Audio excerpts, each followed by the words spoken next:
You see, this is the thing about Winston Churchill. His physical courage, which was truly extraordinary, equated to his moral courage. And that's not always the case with people. He fought on 4 continents in 5 campaigns, took part in a great cavalry charge. He escaped from prison. And of course, in the First World War, he took part in 30 trench raids. His claim to greatness also lies in the fact that he was the first, and for many years, the only major Western politician to warn against Adolf Hitler and the Nazis. He would spend as many hours writing and practicing a speech as there were minutes of the speech. It's one of the reasons why he is considered to be such a great statesman, is because of his oratory, his rhetoric.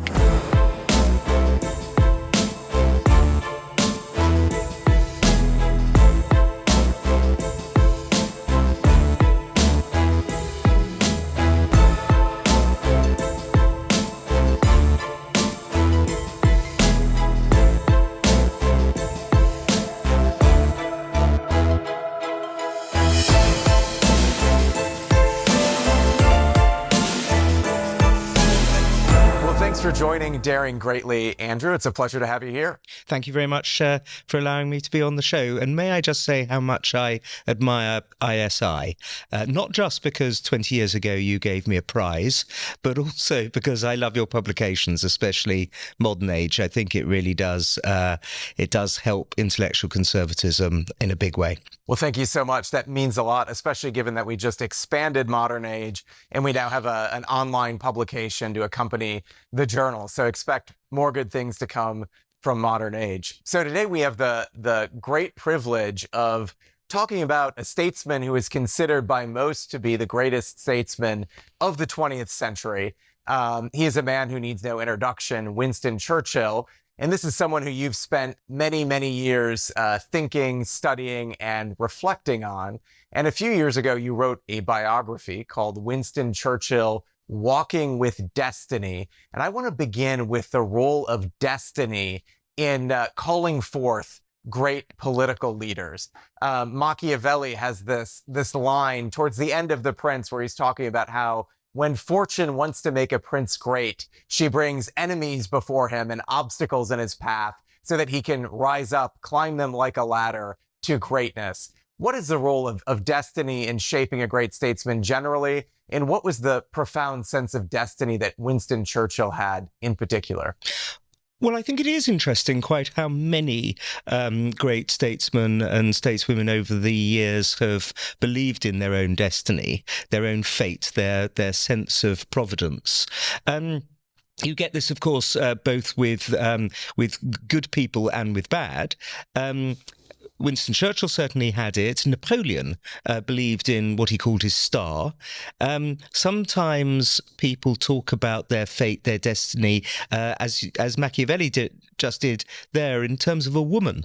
And Napoleon also thought of his fate in terms of a woman. And all of this is very strange philosophically and theologically, needless to say. And I don't propose to get into that because I'm not a philosopher or a theologian. However, it was a driving force in Winston Churchill. He had a sense of personal destiny, which meant that when he suffered terrible reversals in a political career that was a gigantic roller coaster, he nonetheless always thought that in the end it was going to be all right. And of course, in the end, it was all right.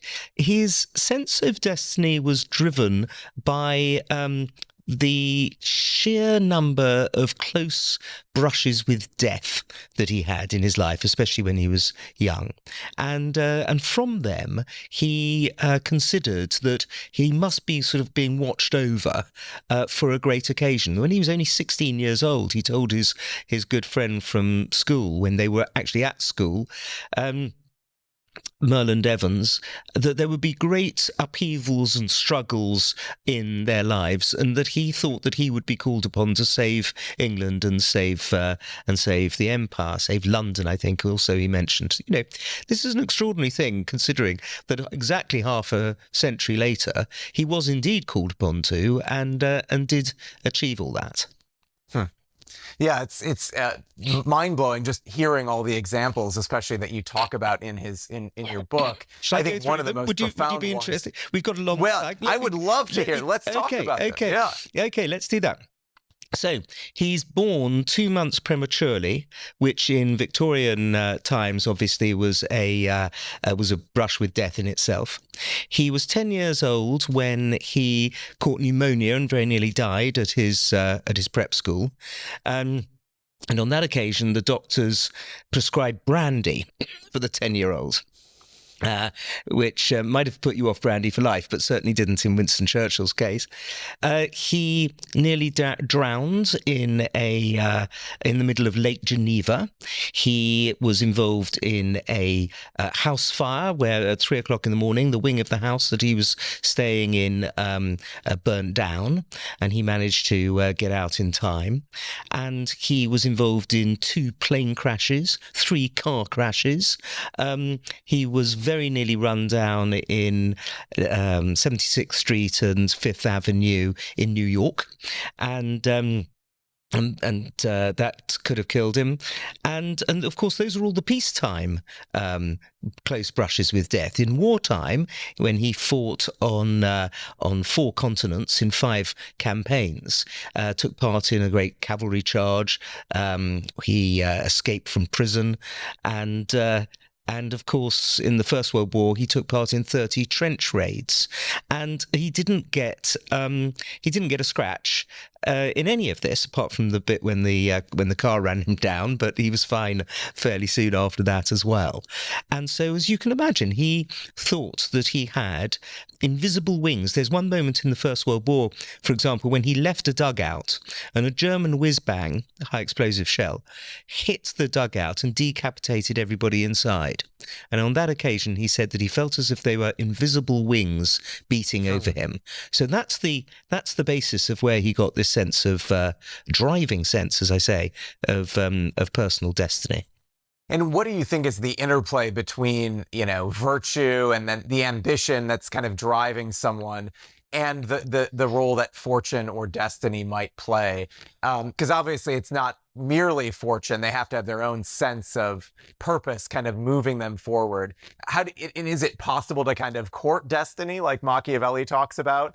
Or is that something that you either have the wind at your back or you don't? Well, did you say virtue? Did you mention virtue earlier? I did, yes. Yes. Well, you see, this is the problem. This is the philosophical problem, because of course Adolf Hitler also had a sense of destiny, and certainly had no virtue. So you can you have to divest, I'm afraid, one from the other. When he was blown up on the 20th of July with a bomb plot in 1944, and his trousers were shredded, but he escaped unharmed, even though other people were killed. He, of course, could put that down to providence as well, and thought that a greater force was looking after him to ensure that he was going to continue to be Führer of Germany and win the war. So no, I don't think it is possible, unfortunately, to be able to connect virtue and providence. So in your biography of Churchill, you mentioned this is one of 1,000 biographies, literally over 1,000, that have been written about the man. What does yours specifically add to the conversation? Yes, that's right. 1,009 biographies had been written by the time I wrote mine. So mine was the 1,010th. Since then, there have been a few more. Mine really was differentiated by the fact that I was very fortunate in getting a series of sources, new sources, important sources that nobody had had before. Her Majesty the Queen, the late Queen Elizabeth II, allowed me to be the first Churchill biographer to use her father's diaries. And King George VI met Churchill every Tuesday of the Second World War. They had dinner together. They served each other from the sideboard because, of course, nobody else could be present. You couldn't have servants present because Churchill told the king all of the great secrets of the Second World War. He told him about the nuclear secret. He told him about the ultra decrypts. He told him which countries were going to be invaded when and under what circumstances, which ministers and generals and admirals were going to be hired and fired and so on. And so you have this complete trust between the head of state and the head of government at their weekly meetings. And then the king would write down everything Churchill said. So I had this fantastic sort of cornucopia of new information. And also, since the last major biography of Churchill, there had been 53, I think it was, certainly over 50, new papers that had been, sets of papers, archives that had been delivered to the Churchill archives at Cambridge University. And I could use those. And there were various other things. The Soviet ambassador at the time, Ivan Maisky, who was Soviet ambassador, I think, from 1932 to 1943, wrote compendious diaries, and those were made available in Moscow, so one could read about that side of things. So there were plenty of others as well. It's the Churchill family were tremendously helpful and kind to me in giving me information and allowing me to see things that other people hadn't seen. So really, the importance of my biography is not just that it's beautifully written, but also I was very fortunate to be able to use new sources. It sounds like it. It's quite the opportunity. So for our students, many of whom, probably know the general arc of Churchill's life, but don't really know a lot of the details about his upbringing. Let's start at the beginning. So he was born in 1874. What was the situation of the British Empire like at the time? Who were his parents? Where was he born? Set the stage for when Churchill entered the world. Yes, Churchill was born in a palace.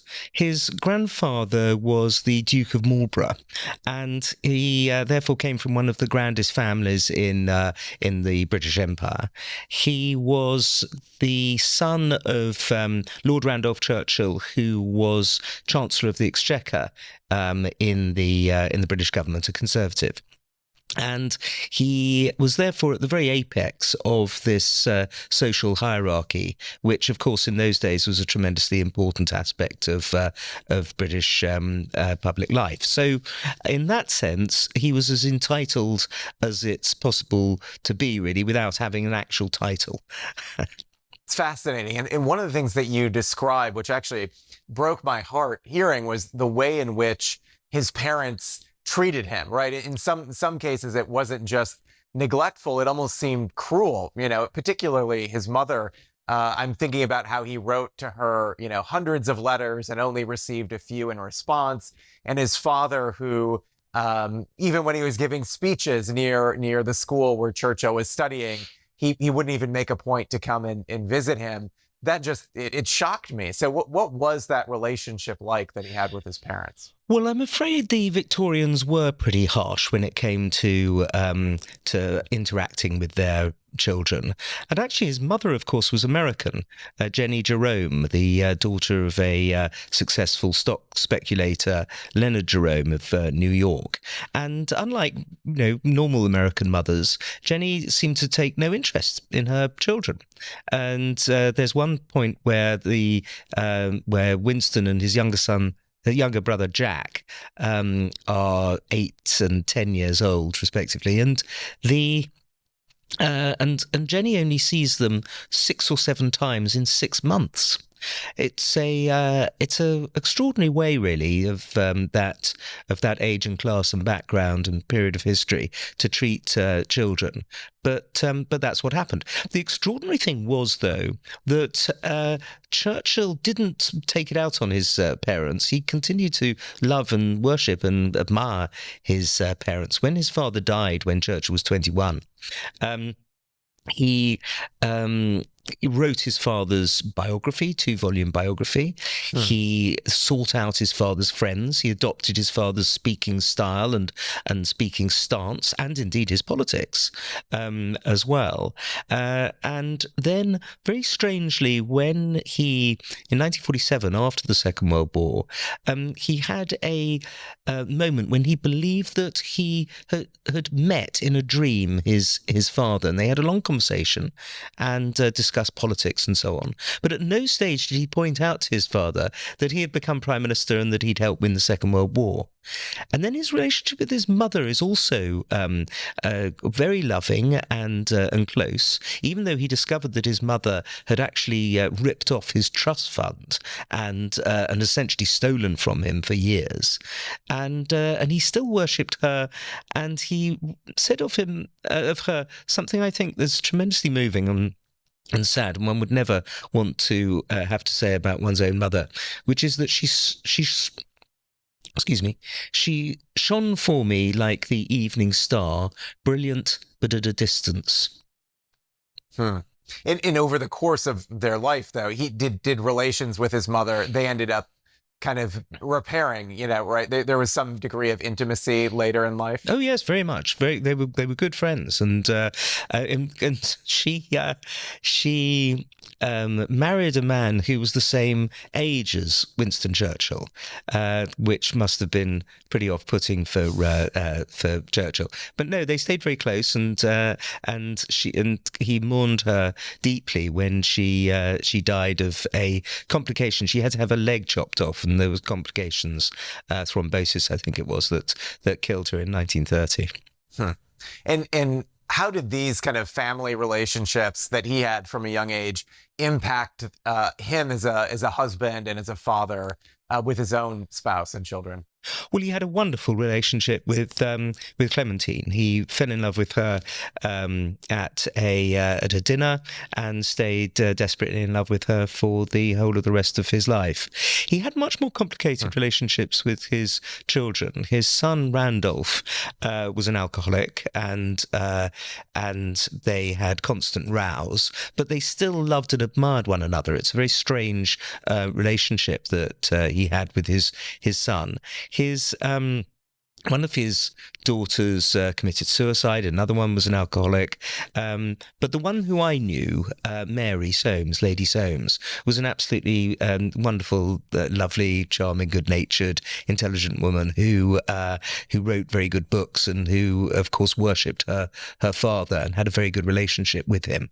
So it's a bit of a mixed picture, frankly, with regard to the children. But with regard to the marriage, it was one of the really rock solid parts of Churchill. And you see, Clementine, his wife, believed in his destiny as well. She was sometimes the only person who did, and apart from him, of course. And so she was able to fight like a tigress for his interests. There are some very moving letters that she writes to politicians who've denounced or sacked Churchill, and she was an aristocrat as well, and she was pretty direct, frankly, in the support of her husband's interests. So getting back to his childhood, Churchill is I think recognized to be a sort of something of a Renaissance man. This is someone who could quote Shakespeare, just had Shakespeare at the tip of his tongue. When he didn't remember the lines, he could make them up in iambic pentameter. I mean, he was incredibly well read. Would you attribute this to his formal education, or was he self-taught? Was he kind of like I don't know. I think of a Teddy Roosevelt who, stayed up all night long just reading book after book, a 500-page book he could finish between when he went to bed and in the morning. How did Churchill learn what he knew? He's very like Teddy Roosevelt, actually, in lots of ways. And when he met Teddy Roosevelt, they didn't get on. And when asked why, Teddy Roosevelt's daughter, Alice, said, "Oh, it's because they're so alike." And yes, this is the thing. It wasn't his school. He went to Harrow, and which meant that he had to be self-educated. Frankly, it was. not a great school.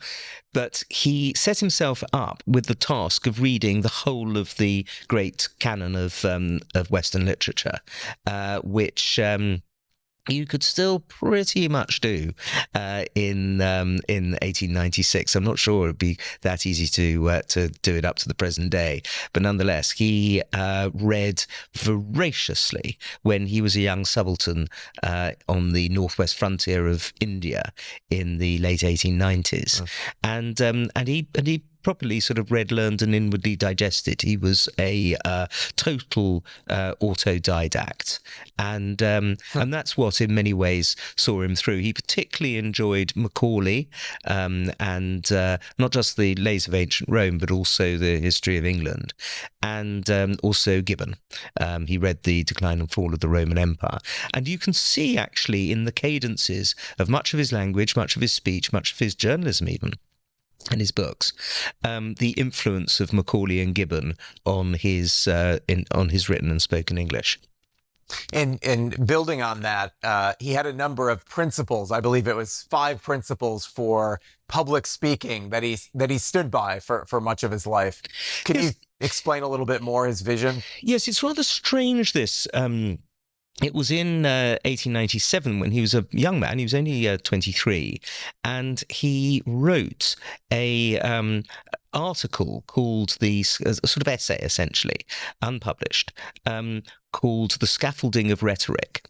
And it was about how to give public speeches, which, as you say, had 5 major things to follow, sort of lessons to follow. And the extraordinary thing was that up to that point, he'd never given a public speech himself.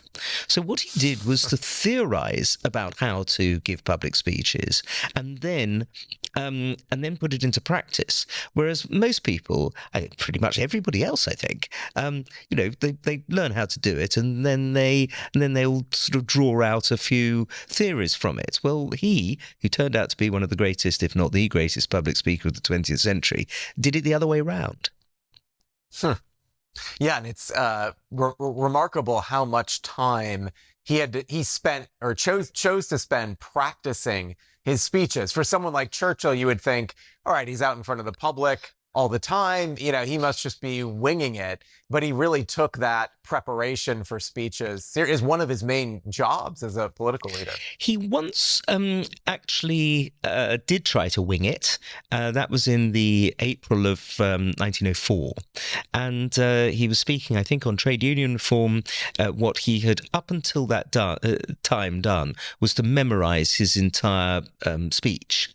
And he got up and tried to do this, and he lost his train of thought.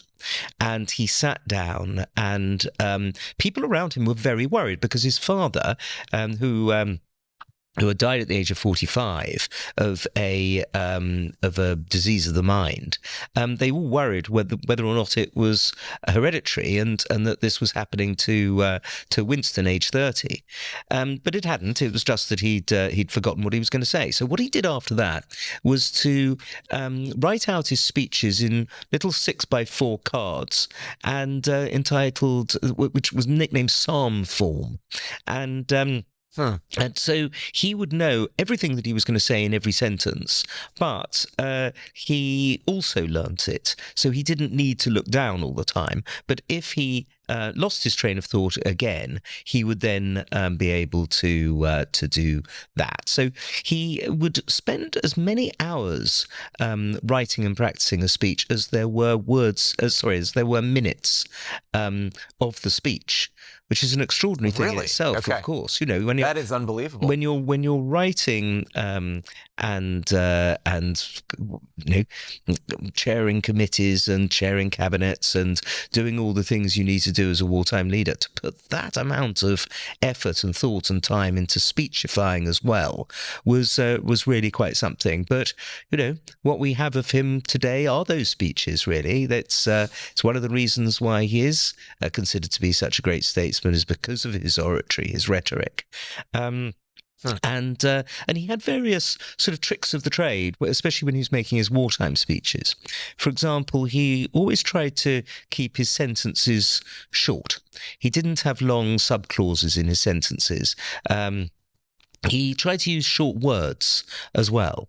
It's interesting how he would not use words that were long in order to show off how clever he was. He very much preferred short, pithy words, and if possible, words that go back to the Anglo-Saxon and Old English. So words that the English-speaking peoples have used for 1,000 years. Those are the ones that he believed would be able to summon up the spirit of the British people in the war.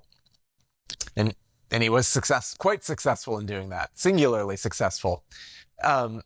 So his background, it's an aristocratic background. He once joked that or perhaps it wasn't a joke, he believed in government of the people and for the people, but not by the people. How did this aristocratic frame of mind, what were the strengths and weaknesses that brought to his political leadership? Well, first of all, that was a joke, by the way, that he made. He was constantly making jokes. He certainly didn't believe that that working class people shouldn't be allowed to be in politics. But yes, there were disadvantages in that, of course, he was separate from in his life and his background from ordinary working people. He smoked 160,000 cigars in his life, which is not what ordinary working people can afford to do. He always wore silk underwear. So it was had to have silk. I think you said he spent close to 8,000 pounds in a single year on silk underwear. Is that right? Are. I mean, can you imagine what that kind of level of spending? Completely impossible. Of course, that's more than an ordinary person would have earned in several years. And so, on that sense, he was not a typical representative of the age of the common man. Equally, on the positive side, what it did do was to allow him to really not care about what other people thought. He had that aristocrat's bearing and sense of entitlement, I suppose, is the best way of putting it. And that gave him tremendous strength in the 1930s when people were shouting him down and ridiculing him, attacking him. And trying to chuck him out of the Conservative Party at one point, shouting him down in the House of Commons at another point. He didn't care about that. It didn't affect him, and he certainly didn't change his message, especially, of course, the message of defiance against Adolf Hitler and the Nazis. So his aristocratic background did mean that he wouldn't be able to tell you what the price of a pint of milk was, and he very rarely used the underground or took buses, for example. But nonetheless, when it came to what really mattered, he was sublime and superb, and that was largely that came from his self-confidence. But he wasn't a snob, and he wasn't arrogant, and those are two things that sometimes you do get from upper class people, especially ones who aren't as intelligent as Winston Churchill. And you also mentioned that he cried quite a bit in public. He was very moved emotionally. Was this something that was typical of his aristocratic class, or was this different? Where did that come from? Do you know, it was typical of an earlier aristocratic class, the Regency period of the pre-Victorian period. But of course, he was a Victorian. He was born in 1874 when Queen Victoria was on the throne, and his class by that stage had become very stiff upper-lipped. They believed that showing emotion in public was embarrassing and disgraceful and wrong, and weakened their class in the eyes of everybody else, and so on. So it was considered to be very bad form to show emotion in public, whereas Winston Churchill really hailed from an earlier age, where the kind of age where, for example, at the death of Nelson, the funeral of Admiral Nelson, when his coffin was carried into St Paul's Cathedral. All 8 of the admirals carrying his coffin were in tears, and that was Regency. You wore your heart on your sleeve, and Winston Churchill was a bit of a throwback, frankly, to those times. And some 50 moments that I've found, and I'm sure there must be more, in the Second World War alone. On 50 occasions, he burst into tears in public. I think today, if Rishi Sunak were suddenly to burst into tears in the House of Commons, sitting there in the House of Commons, we'd all find it very concerning and worrying. But Winston Churchill, people recognised, was a very passionate man who's driven by his emotions and passions. Another contribution of this aristocratic background was his sense of noblesse oblige, right? Of ensuring that the common man was supported economically and otherwise. I'm wondering if you could talk about the concept of Tory democracy, where that came from, how that influenced Churchill's political thinking. Yes, I couldn't agree with you more. This is a tremendously important aspect of Churchillian thought, which I think tends to be underplayed. It really, I suppose, noblesse oblige originally, of course, comes from the chivalric traditions of the medieval times, where your duty as a knight was, as well as to fight for your country and so on, to protect the widows and orphans and the poor. And that was a established part, obviously, of Christian belief, and it was put into practice.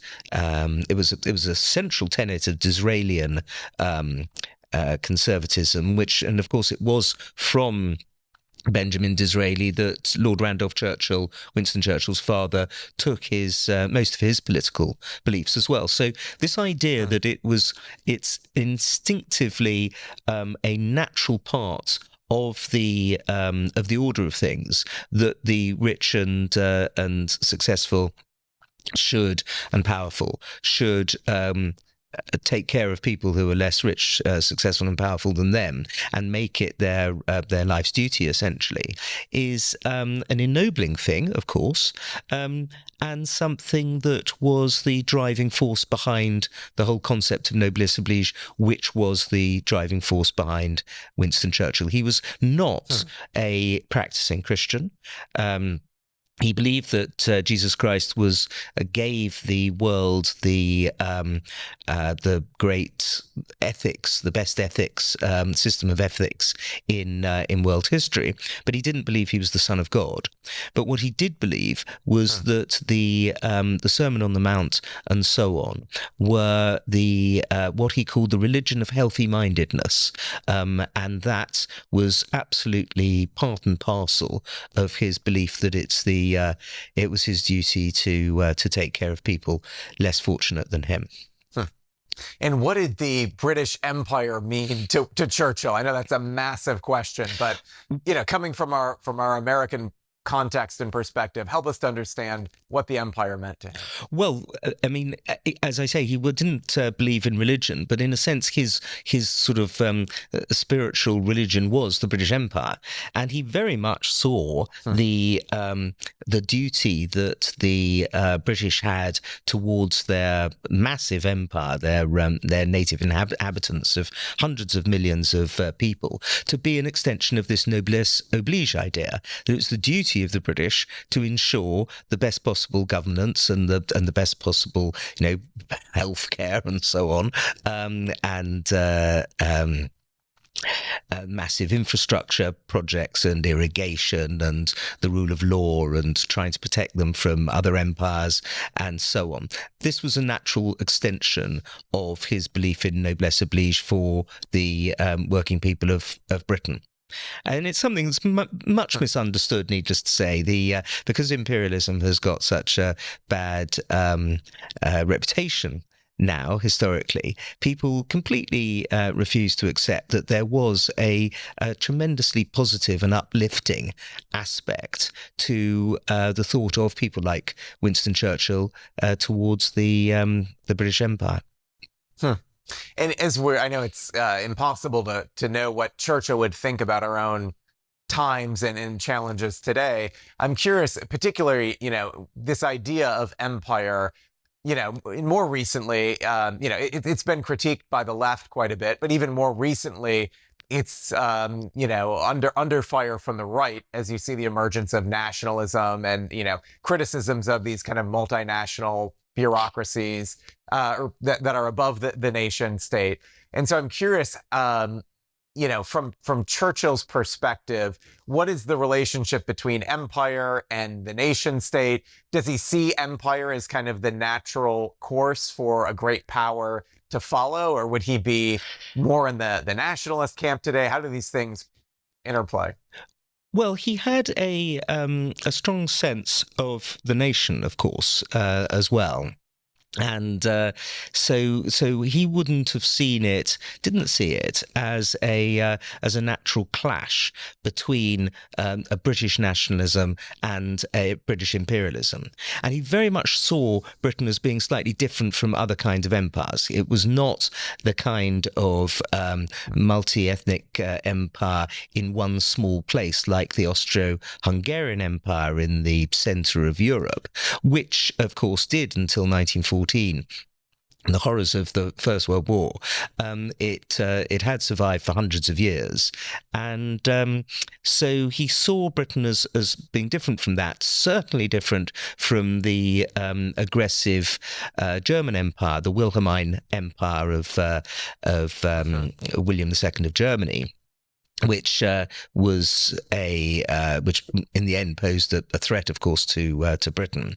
And he also thought that the Italian and French empires were very different from the British Empire as well.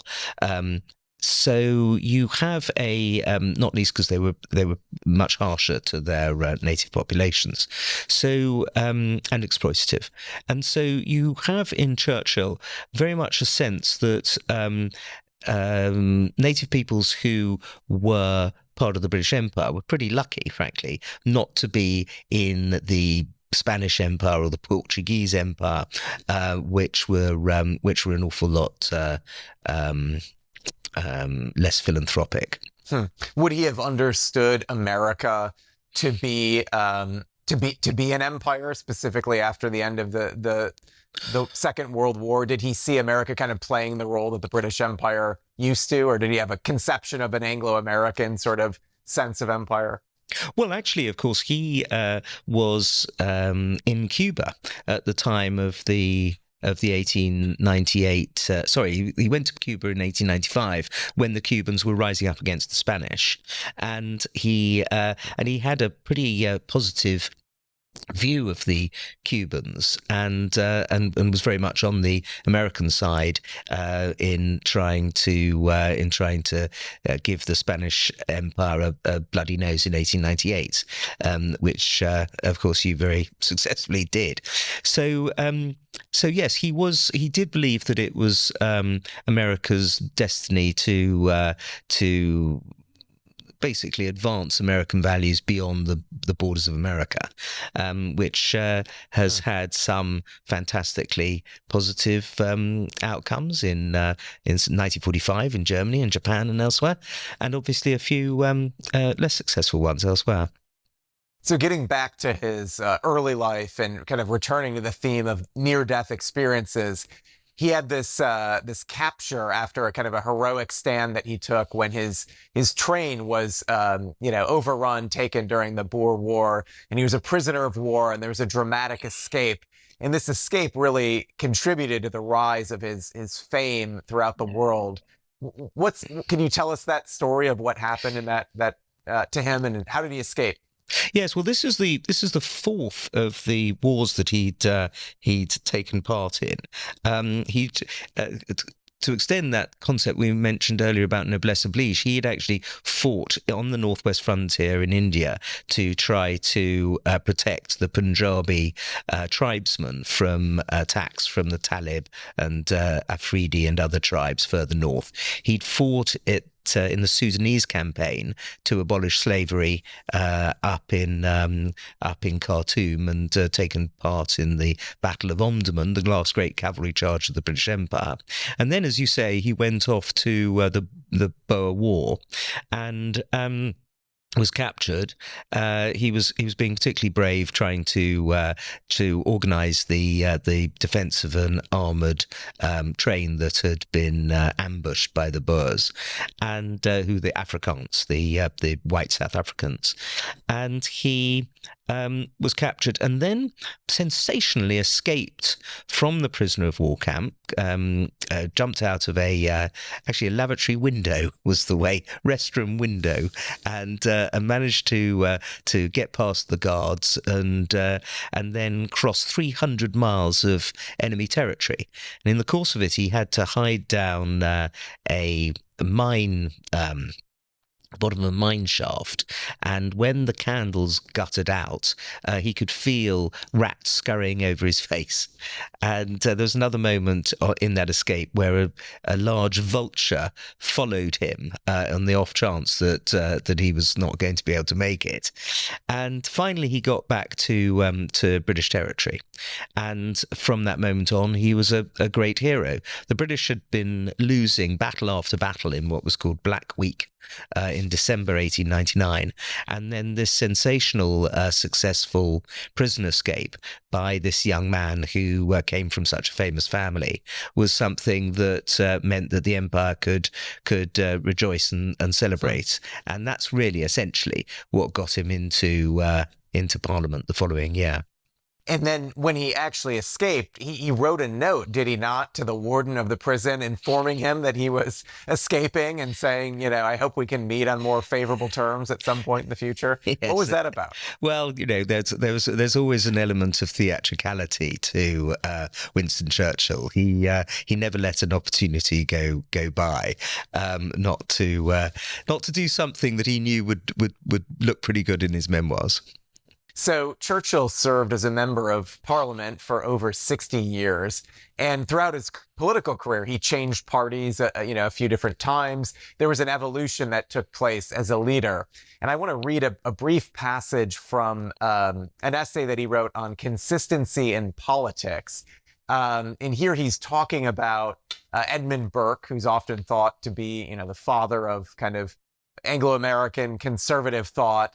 And he's talking about the need to kind of, basically how does a politician evolve while still keeping the same fixed North Star throughout a political career? And he writes about Edmund Burke, quote, "No one can read the Burke of liberty and the Burke of authority without feeling that here was the same man, pursuing the same ends, seeking the same ideals of society and government, and defending them from assaults, now from one extreme, now from the other." How did Churchill in his own life see some of these changes from parties and see his evolution as a political leader? Did he have a sort of a North Star that kept him in line despite the fact that he moved back and forth? Yes, really, the reason that he left the Conservative Party in 1904 was at the age of 30 was because of free trade. He was a free trader. He didn't like the way that the Conservative Party had embraced protectionism, and he thought that he wasn't going to be able to continue being a Tory any longer after they did embrace protectionism. And then in 1925, when the Tory party dropped protectionism, and 1924, and he was still a Liberal at this point, he was able to leave the Liberal Party and go back to the Conservatives. But it wasn't really him changing his principles. It was the Conservative Party changing their stance on free trade versus protection. So actually, I see his changes of party as a example of his sticking to his principles and the party moving rather than him. But he was, of course, accused of being completely opportunistic, and of course in both cases, he did very well out of changing party. And he once wrote that that anyone can rat, but it takes a certain ingenuity to re-rat. And that's, of course, what he did by changing parties twice. Yeah, and he also notes that it's actually easier to stay within a political party and change your principles than it is to actually switch parties. That is seen as kind of a greater sense of betrayal going to, to play for the other team. In terms of Churchill's economic policy, so he was a free trader, he was a defender of free enterprise, but at the same time, he also supported certain, I guess you could call them certain welfare programs or certain things, certain laws to 8-hour workdays and things of this nature. What was, in America, if we heard that, we would say, well, that makes you not a free market person if you would support some of those other kind of pro-worker policies. So how did, what did being free enterprise mean to Churchill, and how did he reconcile himself with some of these other programs? Oh, yes, he was very much a free market capitalist, but he was not a libertarian because he believed in noblesse oblige. He believed that it was important for better off people to take care of people who weren't so well off. And so as a result, yes, he supported the 8-hour day. He supported, he was a driving force when he was in the Liberal Party behind the beginning of the welfare state. But that was at a time when ordinary working people were ground down in the most appalling way with factory legislation that was inhuman, and frankly some truly terrible working conditions, and there were virtually no rules for employers to follow at all in terms of keeping their workers safe. So all in all, the stuff that he brought in, old age pensions, for example, very, very small amounts of money, frankly. But nonetheless, it was a way of taking care of old people, which had not existed before they could be made destitute very, very easily. So it's a part and parcel of his concept of noblesse oblige that he started the beginnings of the welfare state. But he very soon recognised, I think certainly after 30 years, that the way in which the Socialist Party, the Labour Party in Britain, wanted to extend the welfare state was going to take it too far, that the nation couldn't afford it. And certainly by the time he fought the 1945 general election, he was very worried about the level of nationalisation that the Labour Party were going to follow, nationalising the Bank of England and the mines and so on. But in this sense, he was a free market capitalist. He made some absolutely magnificent speeches in favour of capitalism and the free market, which still bear reading today. But in no sense was he such a libertarian that he didn't believe that there should not be any laws regarding employment. So, hindsight, people say, is 2020. It's easy to see now, looking back, why Hitler and Nazi Germany was such a threat to Western civilization itself. But at the time, Churchill displayed a rare degree of foresight. And this, foresight is really kind of one of the hallmarks of a great statesman. Can you talk about the role of foresight, particularly in the Second World War, in Churchill's approach? Yes, I think really this is the key thing to Winston Churchill, as well as obviously the way in which he fought the Second World War and the way in which he used his oratory to fight against demoralization, and the way in which he, along with the United States, set up the grand strategy for the Western Allies in the Second World War. Really, his claim to greatness also lies in the fact that he was the first, and for many years, the only major Western politician to warn against Adolf Hitler and the Nazis. And he had a very strong capacity for foresight. You see it also before the First World War, when he warned against Wilhelmine Germany, and also, of course, after the Second World War, when he was the first person to warn against Stalin and the encroachment of the USSR into Eastern Europe, and the form of totalitarianism that they were bringing in, which he warned against, of course, in his great Iron Curtain speech at Fulton, Missouri, in the 5th of March 1946. So you have these three great threats to civilization in the 20th century, and he saw before anybody else very, very clearly all of them, and he used all of that great eloquence that we were discussing earlier in order to warn people. And in the case of Hitler and the Nazis, no one wanted to listen. And of course they didn't, because they didn't believe that the Germans, only a quarter of a century after the most debilitating World War in which 20 million people died, none of them thought that Germany would want to do that all over again. And although we can see Adolf Hitler, this ranting figure with his toothbrush moustache and his military uniform, screaming and yelling, we would take it for granted that, of course, this man was deranged and evil. In fact, they didn't say that back in 1933 when he came to power.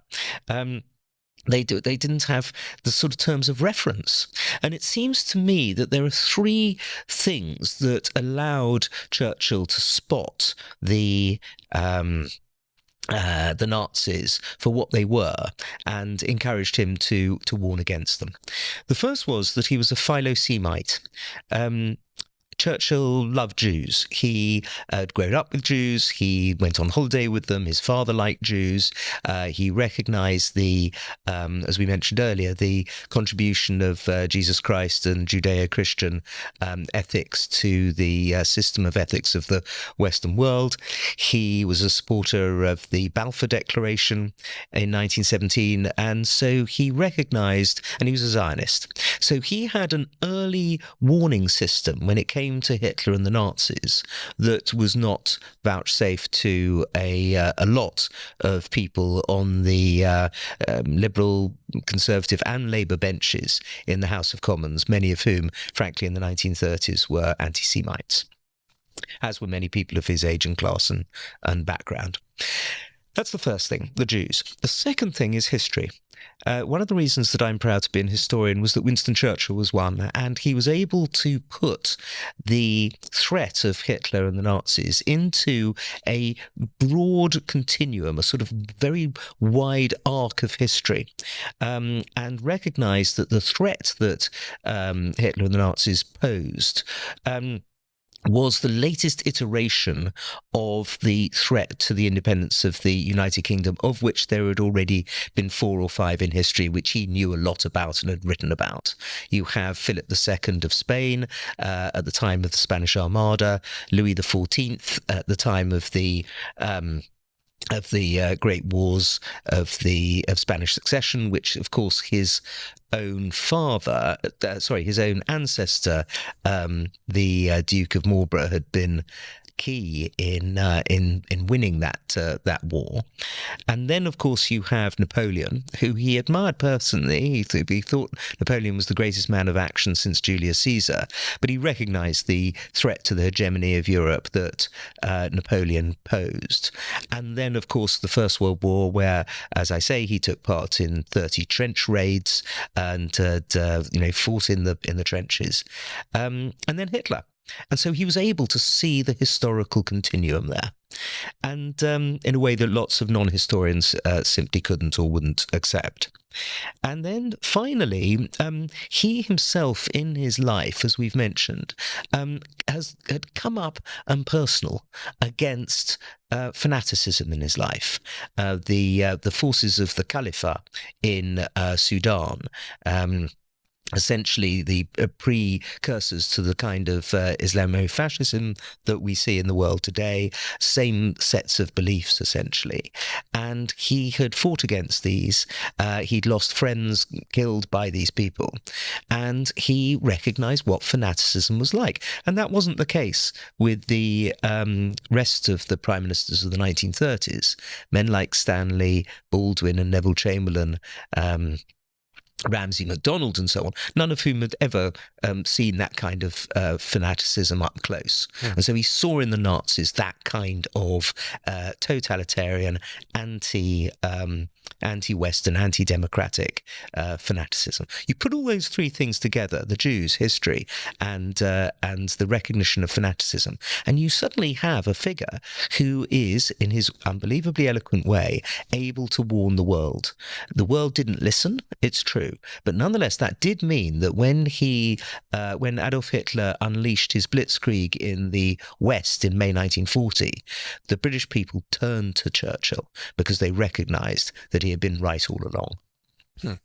And throughout these conflicts, he had relationships, in some sense, friendships with other world leaders. There's two that come to mind that I want to ask you about. The first one is FDR. Roosevelt is often considered, despite his heroic actions during World War II, to be someone who is not, thought too highly of by American conservatives, but Churchill had a strong relationship with him. And then the second person is Charles de Gaulle, who, Charles de Gaulle, in his book, The Edge of the Sword, wrote about his own sense of destiny. He wrote this in his early 30s. It was published in his early 40s. And he really had a clear sense of purpose and mission, just like Winston Churchill did, but yet Churchill and him didn't get along too well. So I'm wondering if you could talk about the relationships he had, and what he saw in FDR, and what he saw in Charles de Gaulle. Well, I think in FDR, he saw a fellow aristocrat. Of course, Roosevelt's background was very much from the American aristocracy. And so although he didn't get on very well with Theodore Roosevelt, he did get on very well with Franklin Roosevelt, not least because he had to. Because, of course, the attitude that the United States took in the Second World War was absolutely vital to the survival of Britain. We needed the Lend-Lease in the August of 1941. We desperately needed you, of course, to have adopted Germany first policy once you'd been attacked in the Pacific in the December of 1941. And from then on, we absolutely needed you if ever we were going to be able to cross the channel again and beard the Nazi beast in his lair. So all in all, his relationship with Franklin Roosevelt was going to be vital. But they came from very much the same political philosophies, and luckily they also got on very well personally. Eleanor Roosevelt thought that Winston encouraged her husband to drink a bit too much in the White House when he went over there in the Christmas of 1941, but nonetheless, overall, they became firm friends and genuine ones. With regard to de Gaulle, although Churchill admired Charles de Gaulle for what he had done, the way in which he had left France and everything behind him in order to fly to England and continue the struggle in the June of 1940. Personally, they just could not get on. They were two massive egos. They clashed continually. De Gaulle made as his sort of basic diet was the hand that fed him, and Churchill made lots of jokes about de Gaulle at one point, saying that de Gaulle reminded him of a llama who had been surprised in her bath, but also called him a traitor at one point, and de Gaulle called Churchill a gangster. So and at one point Churchill also said that de Gaulle ought to be arrested. So it was a terrible personal relationship. But at the back of it all, and this was the reason I think that de Gaulle came to Churchill's funeral in 1965, was that there was a deep admiration and respect that they had because of what the other person represented and the courage that that each of them had shown in their lives. Charles de Gaulle, of course, had been tremendously brave in the First World War, and that is something that always Winston Churchill admired. Physical courage was something that that he'd let a lot of pretty dodgy people off, frankly, if they'd shown physical courage. You see, this is the thing about Winston Churchill. That I'm sure you were coming on to, is that his physical courage, which was truly extraordinary, equated to his moral courage. And that's not always the case with people. Sometimes people will have one or the other. Very unusual, actually, for them to have both. But Winston Churchill did. And there's a funny story that we're talking about high and lofty things like courage, but there is a funny story that I have to ask you about. You know, it's rumored that at one point during Churchill's visit to the White House, he called FDR to his room, and when FDR came in, Churchill was in a state of undress. You know, is this story true? What went on there? He was getting out of the bath, and Roosevelt went into the bathroom, or Churchill was coming out of the bathroom with his towel, and he put his towel around himself and said that the Prime Minister of the United Kingdom has nothing to hide from the President of the United States.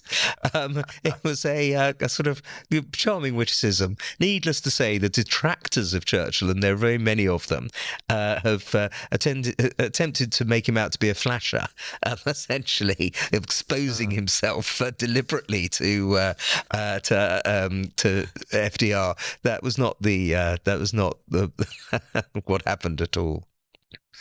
Crazy story. Almost impossible to think of something like that happening between world leaders today.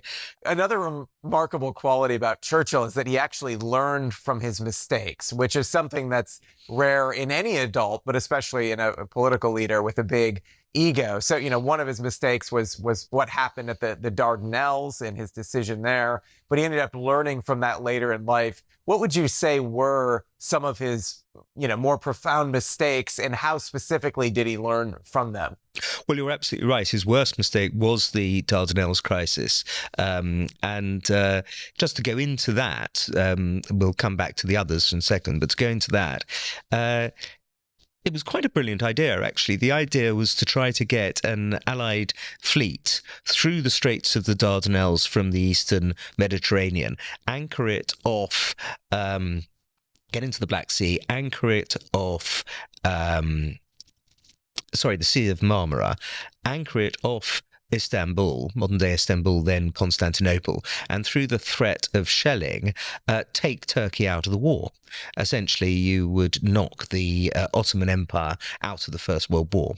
But it didn't come off. On the 18th of March, 1915, there were 6 ships that were sunk or badly damaged in the operation, and then the Allies, all under the urging of Winston Churchill, but passed by the War Council, landed a large body of men on the western side of the Straits, on the Gallipoli Peninsula, and for the next 8 months, these brave men fought, or tried to fight, to get a foothold, and failed, and there were huge losses, 147,000 killed and wounded and captured. So it was a true disaster. And of course, victory having many fathers and defeat being an orphan, Winston Churchill was blamed for the whole thing. And people were still shouting, "What about the Dardanelles?" at him in the 1930s even. Other mistakes, though, included going into the gold standard at the wrong time and at the wrong price in 1925, his opposition to female suffrage, his attitude towards the Black and Tans, anti-terrorist force in Southern Ireland in the early 1920s. He got things wrong. He got plenty of things wrong. The abdication crisis. He supported the king, Edward VIII, over the abdication crisis, which was a big mistake to have made. But the key thing in all of this, as you said, is that Winston Churchill learned from his mistakes. From the abdication crisis, he quickly recognised that George VI was by far the better brother.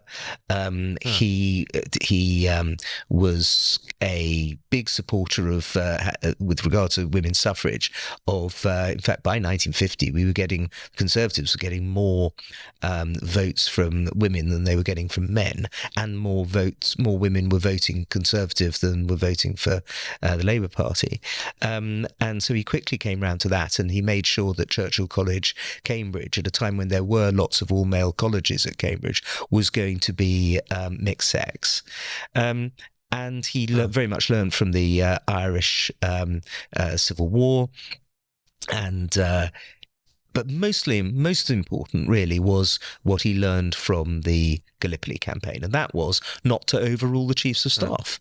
In the Second World War, even though he had the constitutional right to do so because he was Minister of Defence as well as Prime Minister, he never once overruled the British chiefs of staff when all three of them agreed on a subject, and that was very fortunate. And so you have this politician. Not all politicians today learn from their mistakes, I think we can all assume.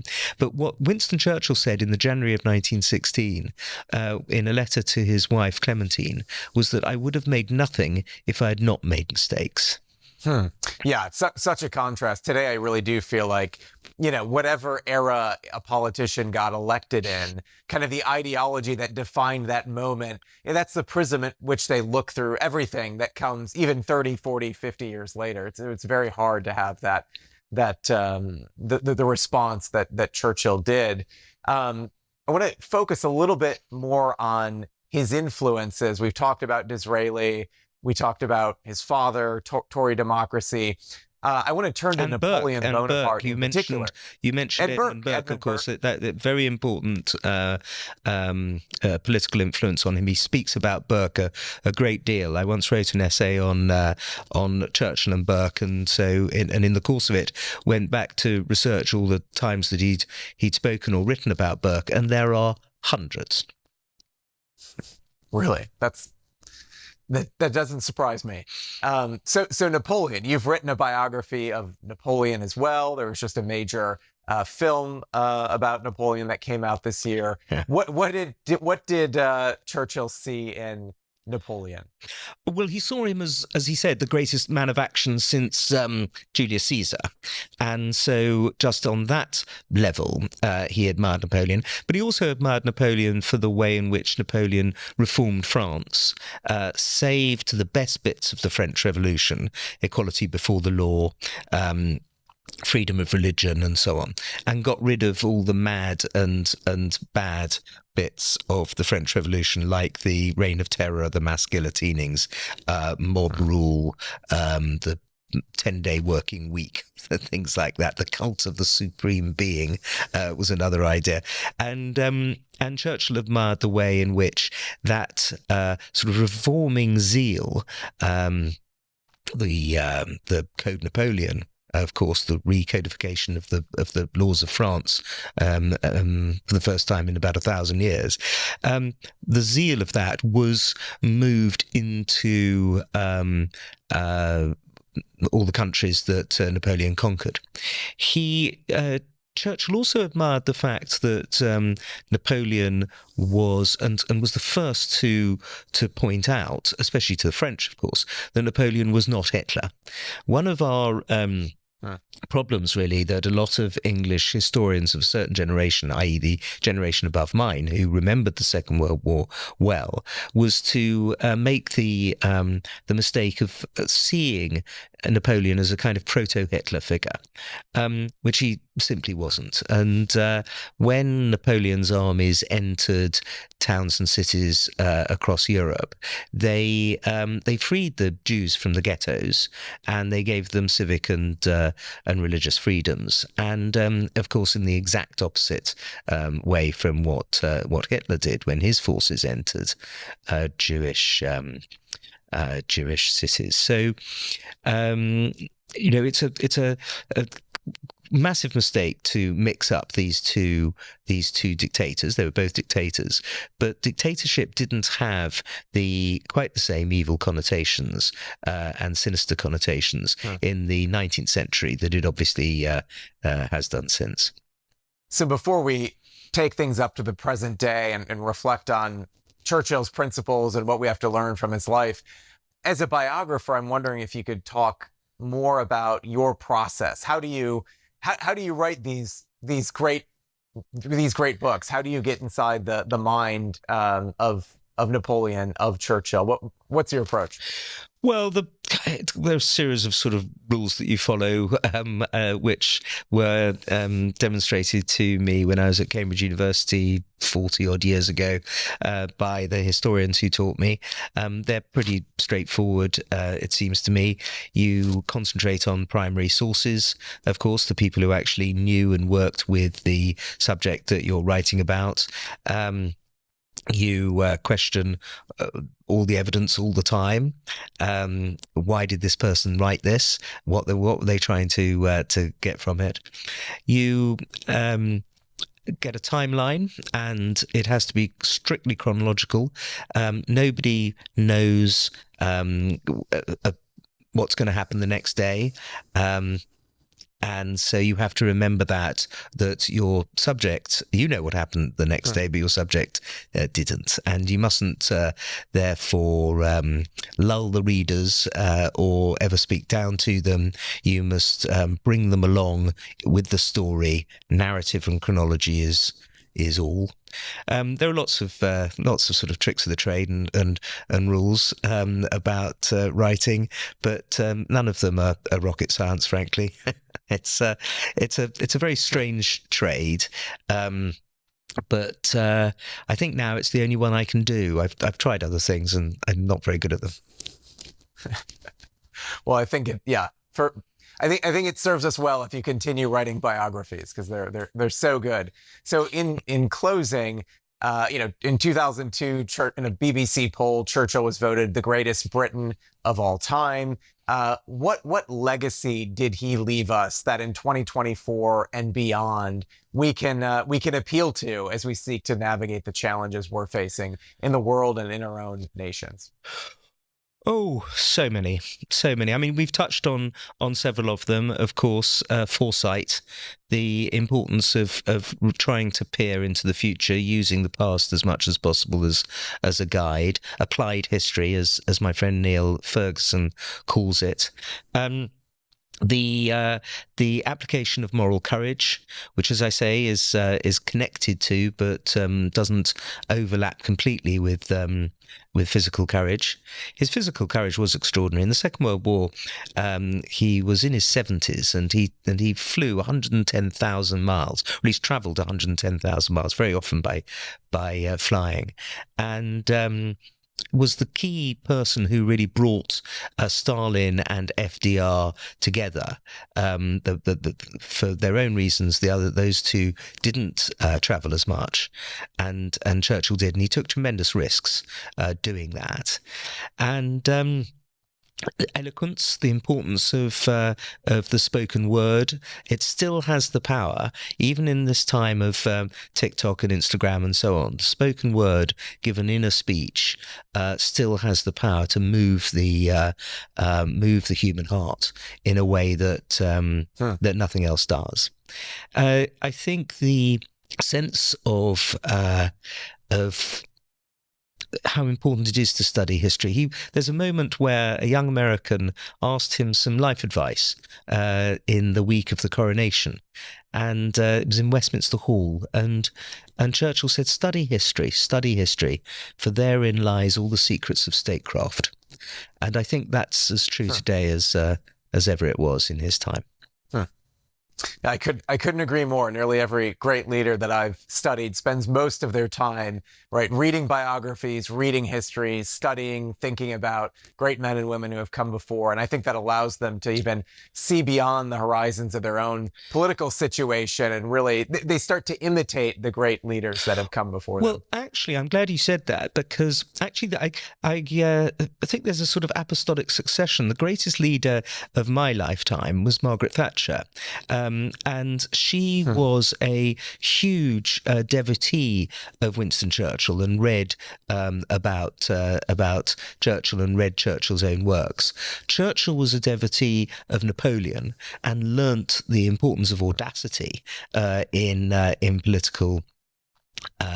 political sense. And Napoleon, as we mentioned earlier, was he read books about Julius Caesar, and he actually wrote a book about Julius Caesar when he was on St. Helena, and Julius Caesar educated himself about the conquests of Alexander the Great. So you have, through these leaders, each of them learning a direct line from Alexander the Great to Margaret Thatcher.